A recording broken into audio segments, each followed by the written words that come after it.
Hello guys, muraho mumeze neza? Nizere ko muri amahoro aho muherereye hose. Uyu munsi rero nkuko bisanzwe turi kuri ya channel Ivy'iwacu TV. Ni channel yabashikirije ibijanye n'ingo n'imiryango n'ibindi. Niba ari ubwa mbere rero uje kuri iyi channel, ntugende utabaye inshuti cyangwa umugenzi kuri iyi channel. Hanyuma icyo tugusaba no gukanda subscribe, like, share na comment kugira uko dushizeho ikiganiro ukironke bitakugoye kandi ubandanye udutera intege cyangwa inkunga muri kino gikorwa kijyanye no kwigishanya uko dukwiye kubaka urukundo aho kugira ngo turusenyure cyangwa kubaka ingo zacu aho kugira ngo tuzisenyure. Uyu munsi rero urashobora kwiyumvira ati mbega Fofo yaduteguriye iki? By'ukuri inyigisho ni nyinshi kandi ibyo tuguma tubategurira ni byinshi. Icyo tubasaba rero ni ukuza muratwandikira ibibazo byanyu muri comment, hanyuma iyo tubisomye bitworohera kubishura kuko tuba twumva ibibazo muba mushaka kubaza, hanyuma natwe twaronkeraho umwanya wo kugira wo kwishura ibibazo muba mufise. Uyu munsi rero ikiganiro cy'uyu munsi ngomba nishure ikibazo nabagijwe n'umukunzi, kanatsinda ntabwo ari ikibazo. Uyu ni umukunzi yanyandikiye icete kiwe cyangwa igishinga ntaye kiwe ambwira uko byagenze mu buzima bwiwe kugira ngo tumufashe. Muba mufasha, jewe ndimwo, nawe urimo, n'abandi barimo, kuko niwaza gukurikirana kino kiganiro uraza guterera muri comment uvuge uko ushobora kuba ugira uvyiyumvira, nanjye ndabivuge nkuko ngira ndavyiyumvira. Rero mu ncamake no gufashanya. Rero ngomba manze imbere ya byose ngomba gutanga kwanza canke ndabasomere ico gishinga ntaye cy'uyu mwene data, hanyuma ninaheza ndaza guheza mvuga uko ndavyumva, hanyuma nawe uraza kutubwira icyiyumviro cyawe canke tumufashe mu nzira zitandukanye kugira ngo amenye icyo ari bufate. Uyu mukunzi yanditse avuga ngo ndi Aline, ndi umukobwa mfite imyaka 28, nubakanye n'umugabo wanje, tuvyaranye abana 2. Nibyo koko ubuzima buragoye kandi buranarusha, ariko uko bigenda kose umugabo wanje arakora, nanje ndakora, twese turakora. Ariko muri uko gukora kwacu twisanze dufite amafaranga ashobora kuba yo tubihira inzu kuko turapanze, ntabwo turi mu parcelle iwacu. Hanyuma ni ukuvuga ko amafaranga jewe nkorera n'amafaranga umugabo wanjye akorera ari muri depense yo kuriha inzu no kurondera ibifungurwa dushobora gufungura ukwezi kose kukarangira, anatanda yo kurondera ayandi. Ni ukuvuga ko inyuma y'ibyo nta wundi mugambi ukoreka aho hantu, nta n'ikindi kintu dukora bivanye n'umushahara ari muke. Umushahara w'umugabo wanje ni muke kandi n'umushahara w'iwanje ni muke, gutyo rero tuca tubishyira muri depense yo kuriha inzu no kurondera ibyo dufungura. Ndi umudamu, nkeneye kuja muri salo, nkeneye kwambara nkaberwa, nkeneye kugirirwa ikintu icyo ari cyo cyose k'umudamu, ariko bivanye kubera ko ubuzima ari buke, ubuzima atabwo, byasabye yuko bimwe bimwe ndabiheba.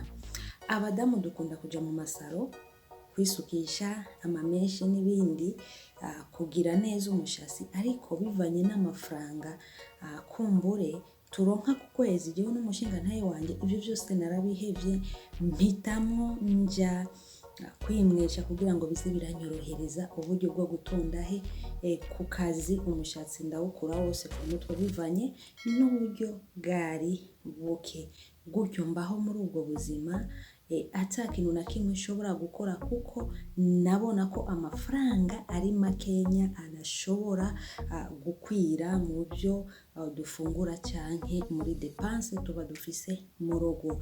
Imyaka n'iyindi iragenda, umugabo wanje turonkana nawe abana babiri.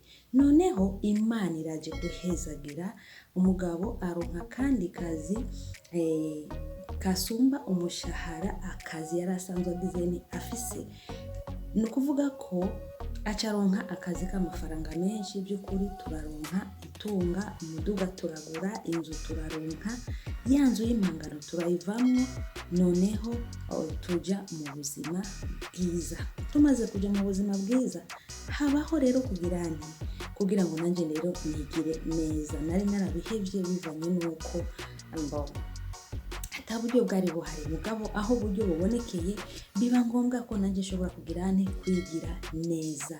Ntangura kuja muri salo, gusukisha umushatsi, kwigira neza abadamu. Ndiko ndabivuga gutya, abadamu baca babibona, ndondera fashere z'umudamu nk'uko bisanzwe, kubera ko amafaranga twari tumaze kuyabona. Gutyo rero birabandanya. Aho rero muri iyo salo aho nagenda, by'ukuri hari umusore niwe yahakora. Uyu musore rero akenshi niwe yakunda kundinganiza mu mutwe. Amaze gukunda kundinganiza mu mutwe, noneho uyu musore avaho arankunda. Amaze kunkunda, by'ukuri yari asanzwe azi ko ndi umugore w'umugabo kandi mfise umugabo w'iwanje. Mugabo nticyabujije yuko uyu musore atanyiyumvira, nticyabujije yuko uyu musore atagomba ko tuba abagenzi. Ibyo bukunzi apana ibyo kubana, ibyo bukunzi ko yarazi neza yuko mfite umushinga ntahe wanje. Gutyo rero nanje ndavyiyumvamo nyene, ndamukunda. Maze kumukunda, dutangura rero kumenyerana gahoro gahoro. Hanyuma umunsi wa mbere tugenda gukorana nawe imibonano mpuzabitsina.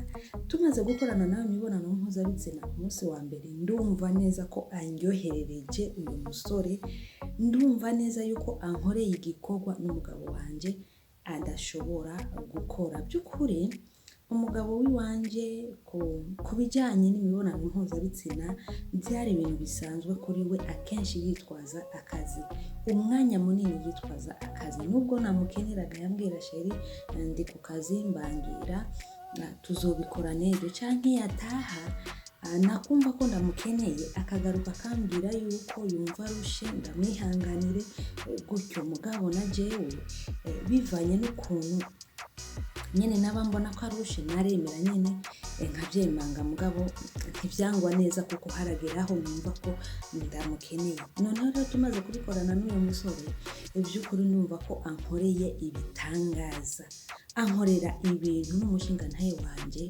atigeze ankorera kuva tubana, kuva tubyarana abana babiri. Gutyo ndushirizaho kumukunda uyu musore. Noneho harageze aho atakindondera, ari je narinda kuja kumurondera kugira tugende gukorana nawe imibonano mpuzabitsina.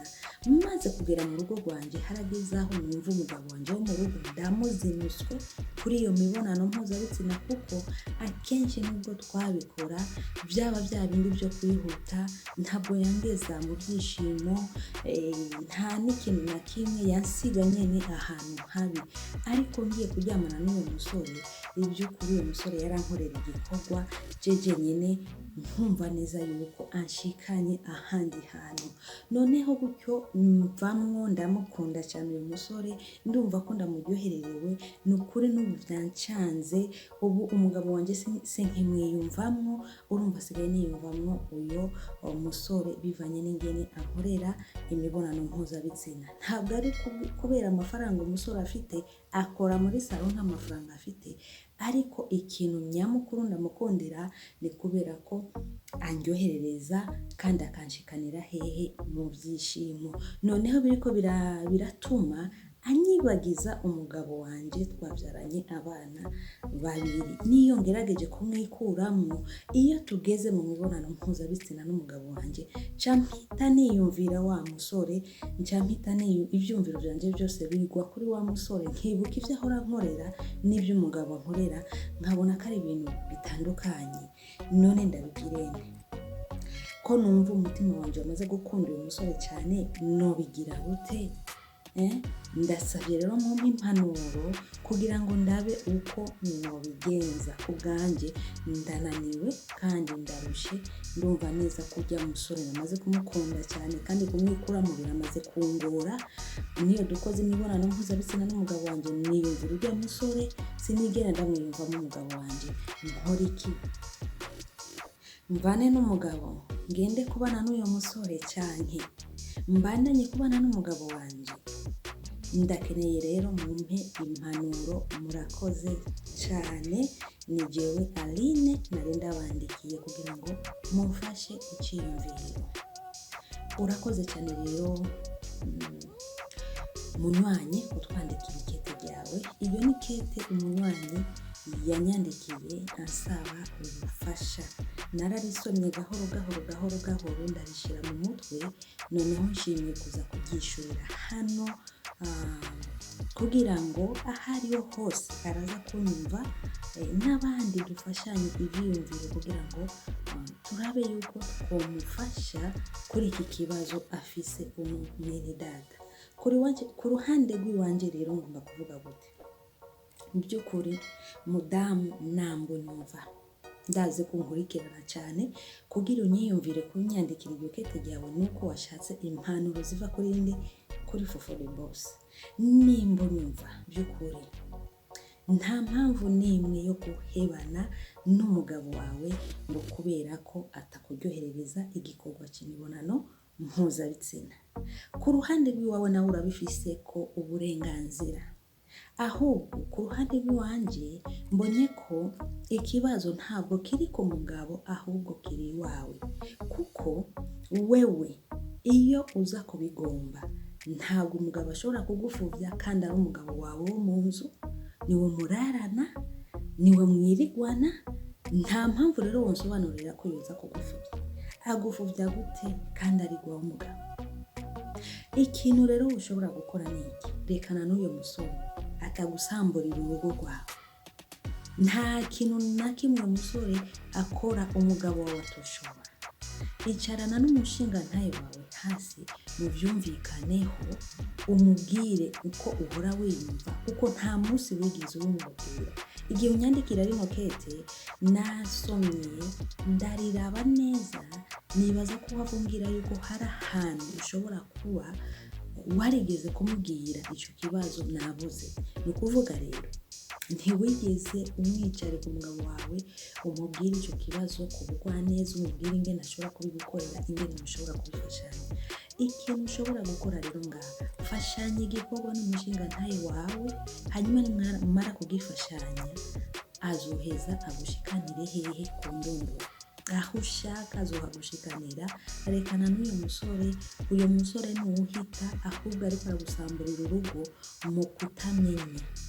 Yacuba injiji y'umudamu usambura urugo rwawe ngo umugabo ntagushikanira ku ndunduro. No, nimba ukeneye ko umugabo wawe agushikanira ku ndunduro, ubifisemo uruhara.